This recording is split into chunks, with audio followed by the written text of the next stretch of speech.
पिशावर के Hashim Khan squash complex में कौमी वेमेन स्क्वाश चैंपियनशिप शुरू हो गई है, जिसमें पूरे मुल्क से 16 खवातीन खिलाड़ी शरीक हैं।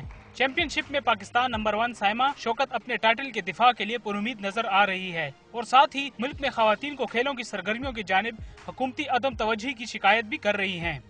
ख़वातीन को जहाँ तक देखा जा रहा है तो वो बिल्कुल प्रमोट नहीं किया जा रहा। हम लोग इधर खैबर पख्तूनख्वा में आज आए हैं इस चैंपियनशिप में। हम लोग बहुत खुश हुए हैं कि लड़कियां बहुत सारी यहाँ भी खेल रही हैं। चैंपियनशिप में खैबर पख्तूनख्वा की एशियन टॉप सादिया गुल भी हिस्सा ले रही हैं, जो आइंदा होने वाले ईरानियन चैंपियनशिप के लिए भी पुरुमीद हैं।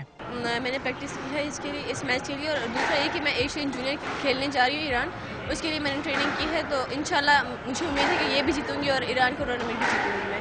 खैबर पख्तूनख्वा में खवातीन स्क्वाश खिलाड़ियों की एक नई खेप सामने आ रही है। जरूरत इस अमर की है कि इन नौजवान खिलाड़ियों की सरपरस्ती के लिए मजीद कौमी मुकाबले करवाए जाने चाहिए। Bilal Ahmed, Dawn News, Peshawar.